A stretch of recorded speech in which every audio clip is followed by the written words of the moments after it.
إلا ما علمتنا إنك أنت العليم الحكيم. رب اشرح لي صدري ويسر لي أمري واحلل عقدة من لساني يفقهوا قولي. ربنا آتنا من لدنك رحمة وهيئ لنا من أمرنا رشدا. ربنا زدنا علما والحقنا بالصالحين. ربي أعوذ بك من همزات الشياطين وأعوذ بك رب أن يحضرون. صدق الله العظيم. Hadratul Mukarramun jamaah salat subuh, para hujjaj, para alim, para asatid, yang insya Allah kita semua yang ada di sini senantiasa selalu mendapatkan rahmat Allah, keberkahan dari Allah, disehatkan badannya, dipanjangkan umurnya, dimudahkan segala urusannya, dan kita doakan kepada saudara-saudara kita yang belum bisa hadir duduk di majelis ilmu, mudah-mudahan dengan doa-doa kita, saudara-saudara kita yang hatinya belum terpanggil untuk memahami tentang agamanya, mudah-mudahan dengan barokah doa-doa kita mereka senantiasa mau dan bisa menyempatkan waktu duduk hadir di majelis ilmu yang tentunya Allah cintai, yang tentunya banyak keberkahan dan rahmat dari Allah Subhanahu wa taala. Segala puja dan puji hanya milik Allah Rabbul Alamin. Bersyukur kita kepada Allah atas nikmat-nikmat yang telah diberikan kepada kita, sehingga kita berusaha semaksimal mungkin mensyukuri nikmat Allah ini dengan selalu menjalankan perintah-perintah Allah, meninggalkan semua larangan-larangan yang dilarang oleh Allah, dan juga hal-hal yang dibenci oleh Nabi kita Muhammad Rasulullah SAW. Semoga Allah menguatkan iman Islam kita di dalam taat kepadanya, dan semoga kita termasuk hamba-hamba yang istiqamah di jalan Allah, di jalan yang lurus ini, di jalan di mana kita akan menggapai kebahagiaan yang abadi, yaitu akhirat. Salawat beserta salam semoga Allah tetap mencurahkan kepada Nabi kita Nabi Muhammad ibni Abdillah Rasulullah SAW beserta keluarganya, para sahabatnya, dan juga seluruh umatnya kita yang mengikuti ajaran sunnah-sunnahnya. Mudah-mudahan kita sebagai umatnya yang istiqamah ini mendapatkan syafaat kelak yaumil qiyamah. Amin ya rabbal alamin. Jamaah yang dirahmati Allah, masih kita membahas tentang al-kabair, dosa besar. Kali ini kita membahas tentang al-kabiratul hakimul wash al-fajir nahwa ra'iyatihi,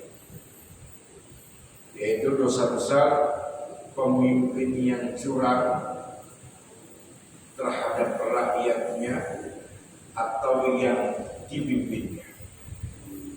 Gosh itu artinya curang, tidak jujur. Gosh.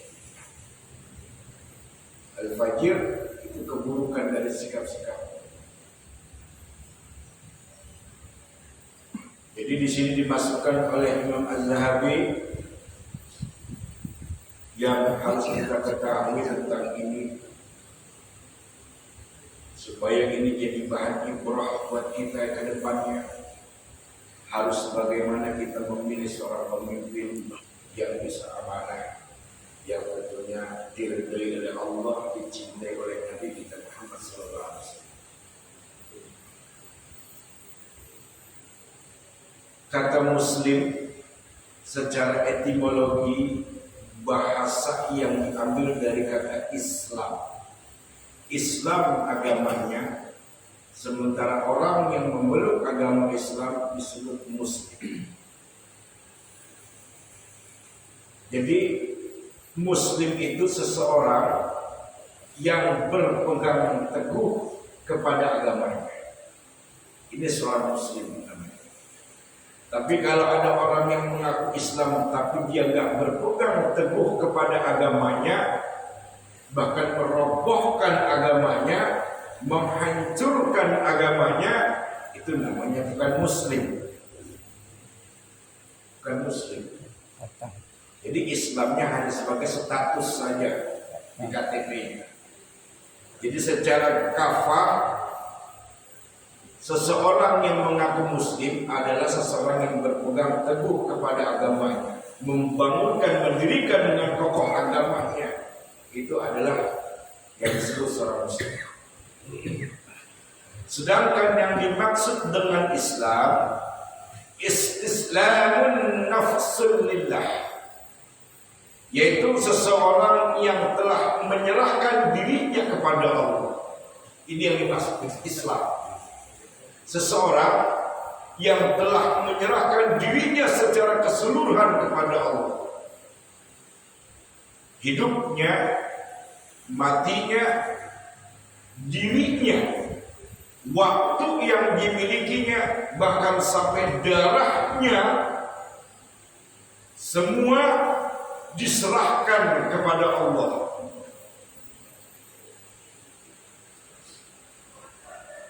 Seseorang yang beriman kepada Allah dan Rasul-Nya, beriman kepada semua yang telah Allah perintahkan tanpa harus melanggar rambu-rambu yang sudah ditentukan oleh Allah dan Rasul-Nya, tanpa harus memilah dan memilih semau kita beribadah. Dan seorang yang beriman harus mengakui risalah dari kenabian-kenabian zaman dahulu. Ini seseorang yang beriman kepada Allah dan Rasul. Menjadi seorang Muslim yang dengan mengucapkan kalimat tauhid, la ilaha illallah Muhammadur Rasulullah. Kalau seseorang sudah mengatakan kalimat ini, maka jangan melihat lagi dia dari suku mana, dari bangsa mana, kulitnya putih atau hitam, dia budak atau majikan, dia kaya atau miskin. Kalau dia sudah mengatakan kalimat la ilaha illallah Muhammad Rasulullah, dia saudara kita yang darahnya haram untuk dikeluarkan, yang dirinya haram untuk disakiti. Inilah keuntungan bagi seorang Muslim yang kafah. Ikhwatul iman, rahimani wa rahimakumullah jami'an. Bila seorang pemimpin ini bisa dikategorikan secara khusus, bisa dikategorikan secara umum. Jadi tidak bermaksud untuk menyudutkan salah satu di antara kedua ini. Pemimpin ini bisa kita sebagai suami dalam rumah tangga kita, bisa juga yang lain. Jadi bila seorang pemimpin yang melakukan kecurangan, lalu dia tidak amanah terhadap amanah yang dititipkan, yang dipegangnya, baik dari istri kita, anak kita, dan lain sebagainya. Allah sudah titipkan amanah itu kepada dia sebagai pemimpin, tapi dia sengaja menciderai amanah itu, melukai amanah itu, maka dia sudah masuk dalam kategori annahu qad fa'alal kaba'ir. dia telah melakukan satu di antara dosa besar. Suami gak ngasih hak istri, dosa besar. Seorang ayah tidak memberikan nafkah kepada anaknya, dosa besar. Jangan dianggap main-main. Kalau yang nama sudah dosa besar, berarti ancamannya neraka. Ada laknat Allah. Kalau dikatakan kategori dosa besar, laknat Allah bisa di dunia, bisa di akhirat. Kalau dikatakan pelaku telah melakukan satu di antara dosa besar. Jadi kita mengartikan bab ini bisa secara khusus, bisa secara umum. Sekali lagi saya katakan, siapapun dia, siapapun orangnya yang dijadikan sebagai pemimpin, harusnya dia di briefing dulu, diinterview dulu, untuk mendengarkan pembahasan ini. Kasih tahu secara individu, face to face. Kalau kata bahasa orang Cirebon bilang, face to face. Ya, secara individu, sehingga dia betul-betul menyimak apa yang akan dia lakukan sebagai calon pemimpin nanti. Ketika dia sudah memahami, dia hayati tentang hal masalah ini, tentang bagaimana harus jadi sebagai pemimpin, tentunya dia harus pandai mengemban amanah yang dititipkan oleh. Ditunjuk atau dipilihnya seseorang menjadi pemimpin dalam satu kaum, dalam satu rumah tangga, dalam satu kemasyarakatannya, tidak lain dan juga tidak bukan adalah sarana dari fasilitas dunia yang diberikan oleh Allah untuk menggapai ridhonya. Kalau kita ingin menggapai ridho Allah, kalau kita ingin terhindar dari dosa besar, maka harus menjadi seorang pemimpin yang ma'ruf, yang adil, yang bijaksana. Kalau sudah bisa melakukan perbuatan ma'ruf, sudah bisa melakukan adil, sudah bisa melakukan sifat bijaksana, kata Allah, i'dilu wa aqrabu littaqwa. Yang melakukan sifat adil ini adalah mendekatkan dirinya pada ketakwaan kepada Allah. Kalau seorang pemimpin dia nggak adil sama istri dan anaknya, maka dia tidak termasuk kategori orang yang bertakwa kepada Allah. Bahkan dia masuk dalam orang yang berlaku dosa besar. Ikhwatal iman rahimani wa rahimakumullah jami'an.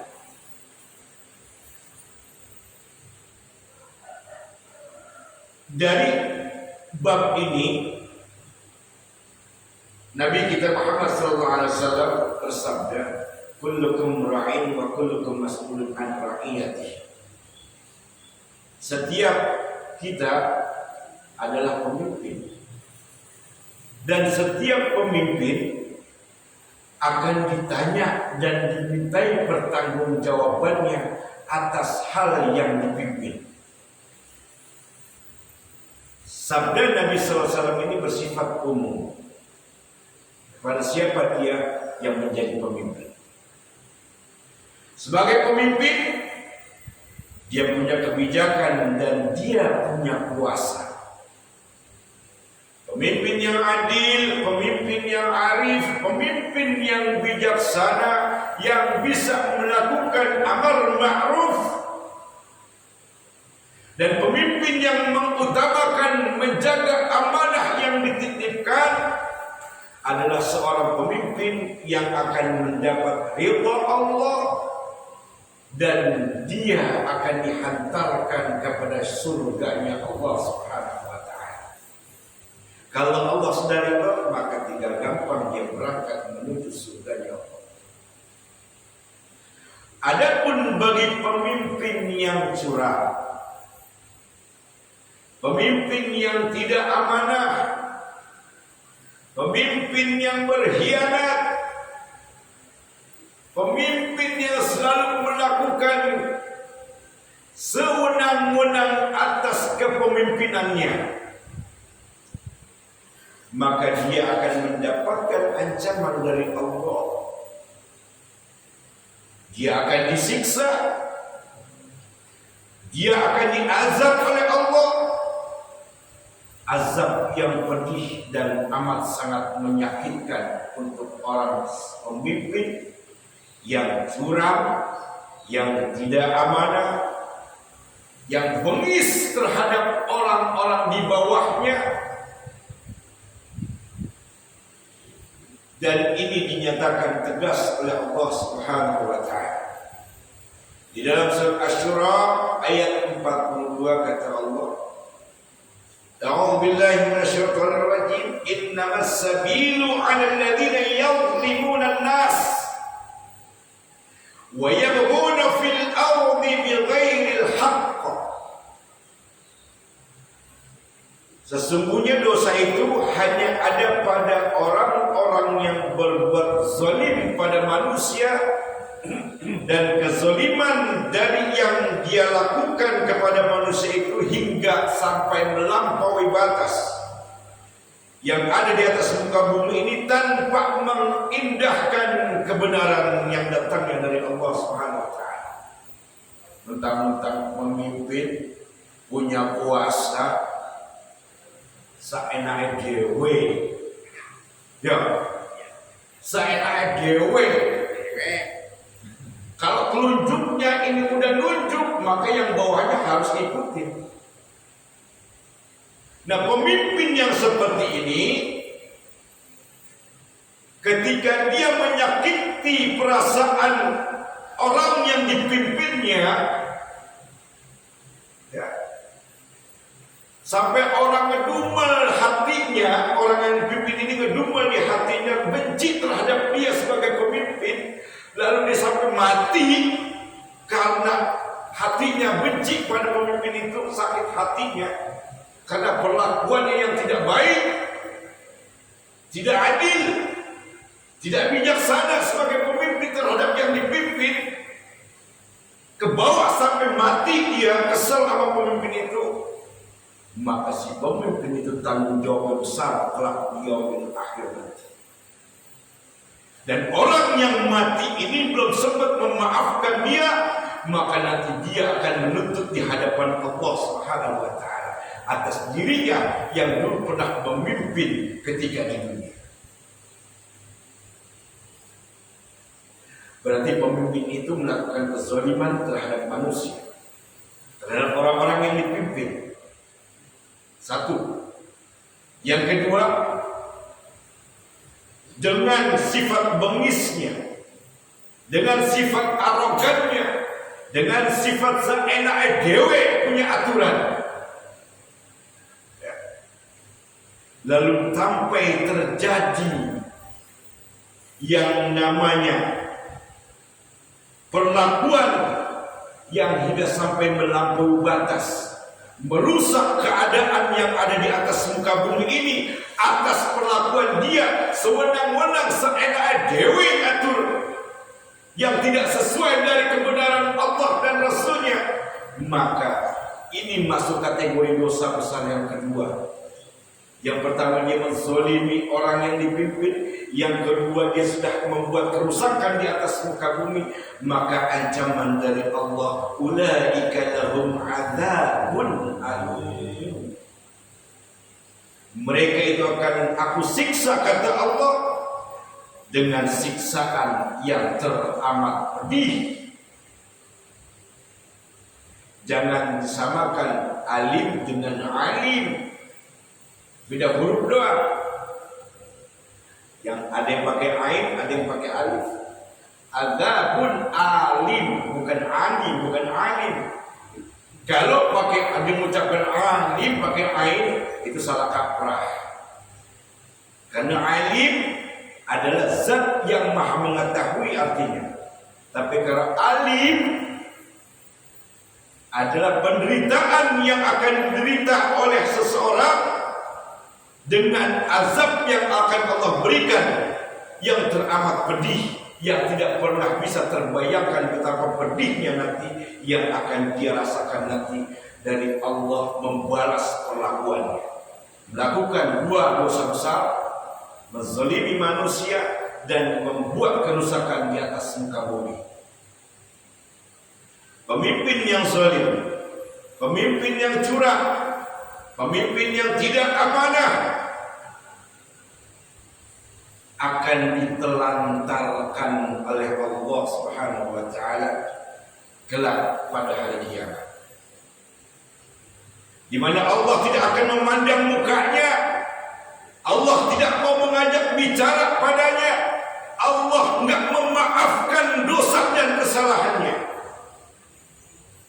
Kalau sudah begini, ini Nabi SAW yang mengatakan, kalau pemimpin yang curang, pemimpin yang tidak adil, pemimpin yang seenak dewe, sampai rakyatnya, sampai bawahannya ini merasa sakit hati semuanya kepada dia yang memimpin, maka ancaman yang Allah berikan kata Nabi SAW, yang pertama, dia tidak akan dilihat mukanya sama Allah.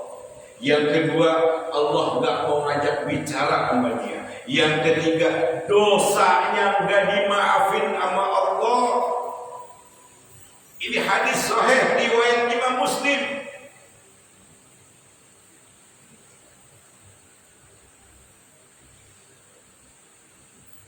Ikhwatal iman rahimani wa rahimakumullah jami'an. Nabi SAW bersabda, wa abghadhan nas ila Allahi wa am'adahu majlisan imamun jair. Seorang yang paling dibenci oleh Allah kata Nabi SAW, dan paling jauh sisinya nanti pada hari kiamat dari Allah adalah seorang pemimpin yang zalim. Seorang pemimpin yang zalim, pemimpin yang berkhianat, pemimpin yang tidak bijaksana, pemimpin yang curang, pemimpin yang melakukan kerusakan di atas muka bumi ini, pemimpin yang menzalimi manusia yang dipimpinnya. Fawaqna, maka tempatnya di neraka. Itu pun bila dia masih beriman, masih punya iman di hatinya, kata ulama. Kalau dia masih punya iman di hatinya, sedikit saja dia punya rasa iman pada Allah, maka tempat di neraka ini gak bersifat kekal, kata ulama. Gak bersifat kekal, karena walaupun hanya sedikit iman yang dia miliki. Cuman proses penggodokannya lama, penggodokannya lama. Karena kotorannya itu udah sangat susah dibersihin. Kalau udah bersih, kotorannya udah pada hilang, baru dimasukin ke dalam lemari, ibarat pakaian, direndam dulu, dikucek-kucek dulu, ya. Habis dikucek-kucek, masih kelihatan kotor, dikucek lagi. Ibarat pakaian seperti itu. Kalau udah kelihatan bersih, lalu kemudian dibilas.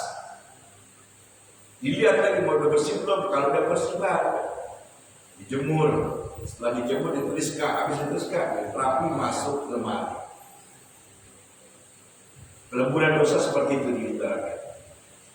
Nah, kemudian azab atau siksaan yang pedih ini yang Allah akan timpakan juga kepada mereka, para pemimpin yang merusak dengan membuat kerusakan di atas muka bumi tanpa mengindahkan kebenaran yang datang dari Allah. Dia nggak mau lagi dengerin ulama, dia nggak mau lagi dengerin orang-orang wali-wali Allah, dia nggak mau denger itu. Karena dia merasa seorang pemimpin, seorang yang punya kuasa, seorang yang punya anak buah, seorang yang dikelilingi dengan orang-orang yang punya peranan. Dia gak belajar sejarah dari Fir'aun. Fir'aun luar biasa kekayaannya, Fir'aun luar biasa istana, Fir'aun luar biasa semua pendukung-pendukungnya.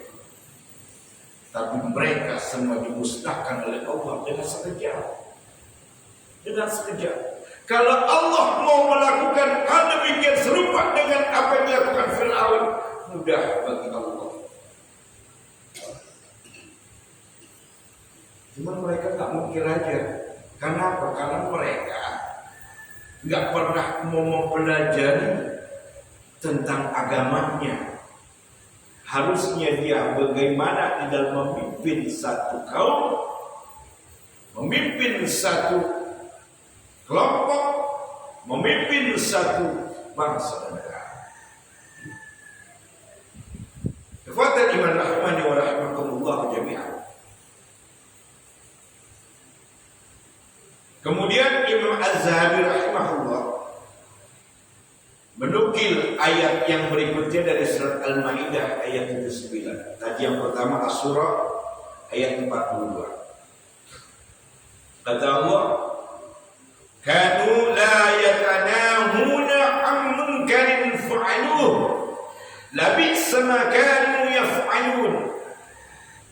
Mereka tidak saling mencegah perbuatan mungkar yang selalu mereka perbuat.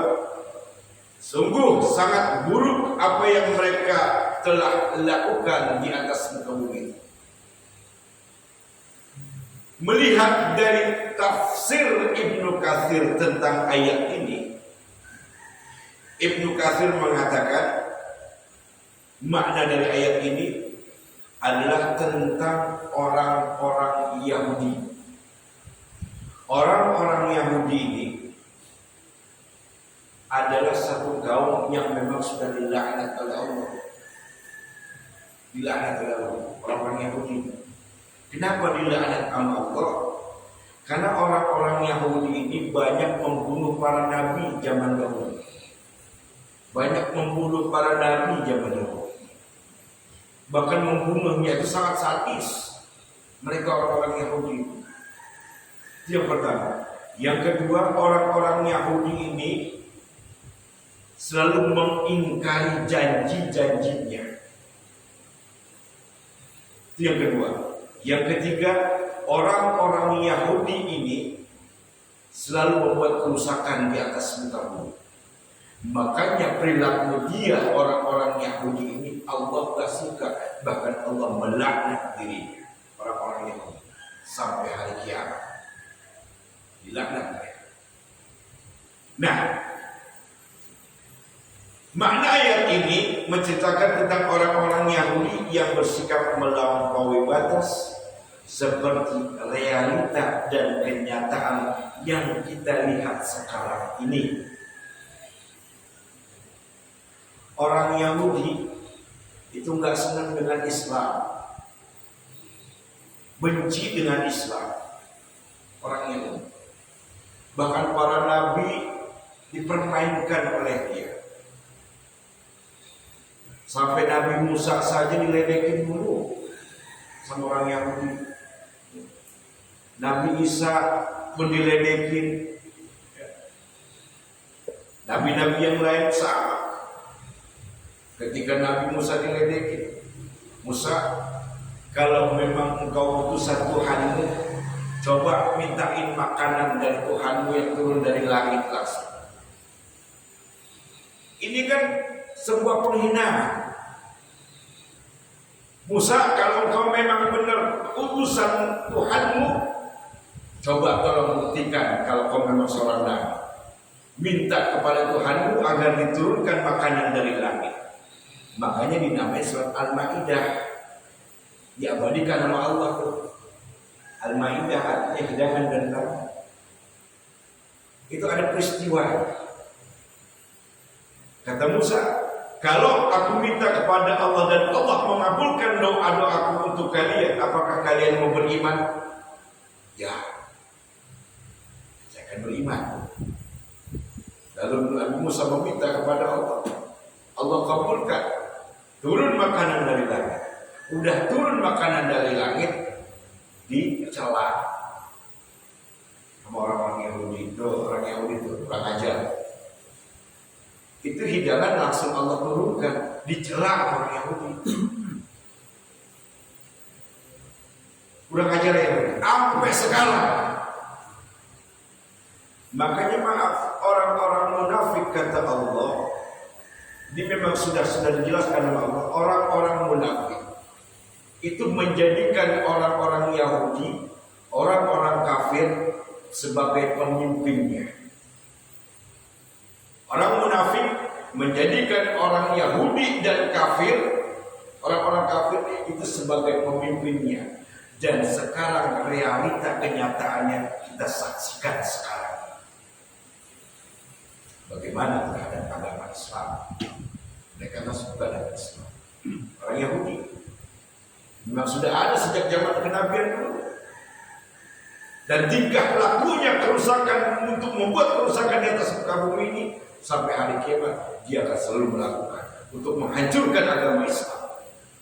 Dia nggak suka dengan Nabi Muhammad, nggak suka dengan Nabi Muhammad. Yahudi ini dajalnya, ya, dedaulatnya iblis yang dalam bentuk manusia Yahudi.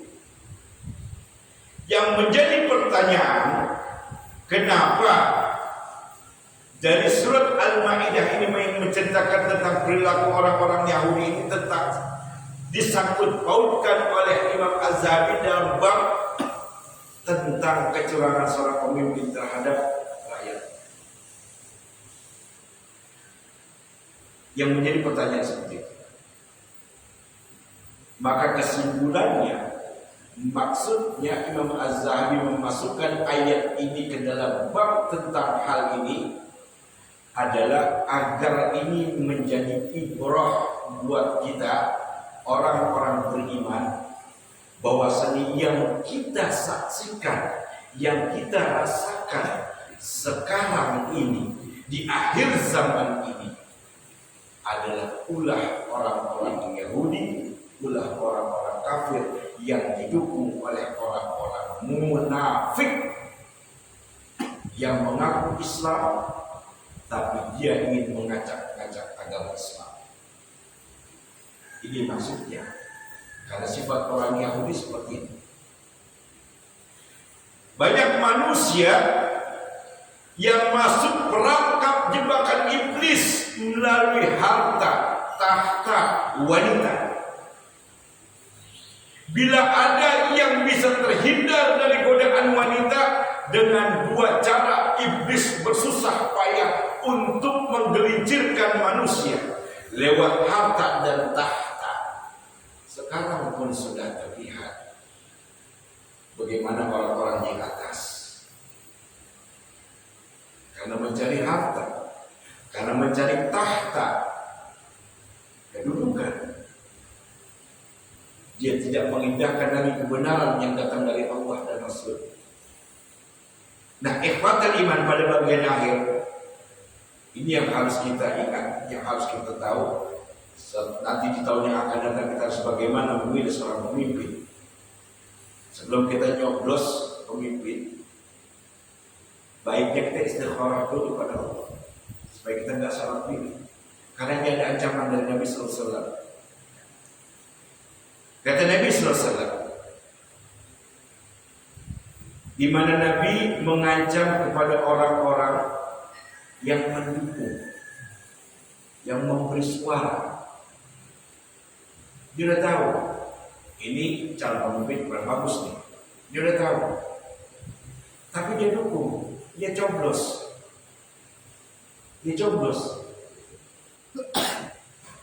Lalu kemudian kepada mereka yang mendukung dan yang membenarkan kebohongan dan kedustaan atas orang-orang yang dijadikan pemimpin itu, lalu menolong melancarkan kezalimannya dari pemimpin yang didukung itu, Maka Nabi SAW mengancam, yang pertama, dia bukan termasuk golongan umat. Dia bukan termasuk golongan umat. Yang pertama. Yang kedua, dia bukan termasuk umat Islam. Bagi orang-orang yang mendukung pemimpin yang zalim, pemimpin yang tidak amanah, yang selalu membenarkan kebohongan, kedustaan, dari kezaliman yang dilakukan oleh pemimpin yang didukungnya itu, maka dua ancaman dari Nabi SAW, dia bukan bagian dari umatku dan dia bukan bagian dari umat Islam. Kalau dia bukan bagian dari golongan Nabi Muhammad, umat Nabi Muhammad, dan bukan umat Islam, maka ini akan celaka buat dia di kehidupan akhirat. Setelah Nabi SAW mengatakan hal ini kepada para sahabat, kemudian Nabi mengangkat kedua tangannya berdoa kepada Allah. Allahumma man waliya min ummatin syai'an fashaqqa alaihim fashquq alaihi. Ya Allah, siapa saja yang menjadi pemimpin dari umatku, kemudian dia menyusahkan urusan umatku, maka susahkan dia, sengsarakan dia ya Allah. Pemimpin yang memimpin umatku, susahkan dia, sengsarakan dia ya Allah. Ini doa Nabi SAW. Dan bagi seorang pemimpin yang memimpin dari umatku ya Allah, kalau dia mencintai rakyat, dia mencintai kaumnya, maka sayangilah dia, cintailah dia, selamatkan dia. Wa man waliya min amri ummati syai'an farafaqa fihim farquq fihi. Kalau pemimpin itu yang memimpin umatku ya Allah, dia baik, dia adil, dia cinta kepada rakyatnya, dia cinta kepada kaumnya, maka sayangi dia ya Allah, kasihi dia ya Allah. Ini doa Nabi. Kalau Nabi sudah berdoa begini, Allah kabulkan. Gak mungkin Allah tidak mengijabah doa Nabi SAW. Yang pertama tadi, ya Allah, kalau ada orang yang memimpin umatku dan dia zalim, ya, dia menyusahkan urusan rakyatnya, kata Nabi SAW, maka susahkan hidupnya, sengsarakan diri. Ini doa Nabi SAW. Dan doa Nabi SAW ini bersifat umum, ya, bersifat umum ikhwatul iman. Apakah dia seorang pemimpin dalam rumah tangga, yang memimpin masyarakatnya, yang memimpin satu lembaga, atau yang memimpin dalam satu kaum, negara, bangsa. Wallahu a'lam bishawab. Mudah-mudahan ini bisa menjadi ibrah buat kita. Bagaimana? Mau ada pertanyaan sebelum ditutup? Atau kita mau langsung sarapan? Alhamdulillah pagi ini ada hamba Allah yang mensedekahkan rezekinya untuk memberikan sarapan kepada kita. Mudah-mudahan hamba Allah ini selalu dimudahkan segala urusannya, dilancarkan rezekinya, dan dirinya serta keluarganya dianugerahi keberkahan yang berlimpah oleh Allah Subhanahu wa taala. Sehatkan badannya, dipanjangkan umurnya, dan dimudahkan segala urusan-urusan oleh Allah Subhanahu wa taala. Amin ya rabbal alamin. Dan Allah akan mengganti berlipat-lipat ganda dari rezeki yang telah dikeluarkan pada hari ini, yang sudah menumpukan buat sarapan kita umat dari Nabi Muhammad, hamba dari Allah Subhanahu wa taala. Baik, mungkin kiranya kita juga udah kedangdutan ya. Kita tutup saja kajian ini, mudah-mudahan bermanfaat bagi kita semuanya. Wabil khusus untuk dari Al-Fakir, mohon maaf, mohon ampun apabila masih banyak kesalahan, kekhilafan dan kekeliruan. Wabil khusus Al-Fakir mohon ampun kepada Allah Subhanahu wa taala, dan umumnya Al-Fakir minta maaf kepada para jamaah senantiasa dalam bimbingan Allah, dikuatkan iman Islam kita oleh Allah, dan bisa menjaga amanah terhadap rumah tangga kita, istri dan anak-anak kita yang kita puji. Amin ya rabbal alamin. Al-Fatihah. Bismillahirrahmanirrahim. Alhamdulillahirabbil alamin. Maliki yaumiddin. Iyyaka na'budu wa iyyaka nasta'in. Ihdinas siratal mustaqim. Shiratal ladzina an'amta 'alaihim ghairil maghdubi 'alaihim waladdallin. Mu'afana ya karim, mu'afana ya rahim, rahimna bi rahmatika ya arhamar rahimin. Allahumma tsabbitna bil iman wa tsabbitna 'ala dinil islam wa tsabbitna bil tauhid wa tsabbitna bil tawfiq wa tsabbitna bil ma'rifah fi din wa dunya wal akhirah. Allahumma inna nas'aluka ilman nafi'an wa qalban khashi'an wa lisanan dhakiran wa rizqan wasi'an wa halalan tayyiban wa 'amalan maqbulan wa tijaratan lan tabur. Allahumma bihaqqil Fatihah wa bisyarril Fatihah wa barakatil Fatihah wa bikaramatil Fatihah wa mu'jizatil Fatihah wa syafa'atil Fatihah. Ya faridul haq, ya kashifal gham, ya mani'ani, ya fathal ham, ya nafi'al bala'i ya Allah, ya nafi'al bala'i rahman, ya nafi'al bala'i rahim. La hawla wa la quwwata illa billahi al-azim. Wa sallallahu ala Muhammadin wa ala alihi wa sahbihi wa sallam. Subhana rabbika rabbil izzati amma yasifun. Wassalamu ala al-mursalin walhamdulillahi rabbil alamin. Subhanallahumma wa bihamdika asyhadu an la ilaha illa anta astaghfiruka wa atubu ilaik. Assalamualaikum warahmatullahi wabarakatuh.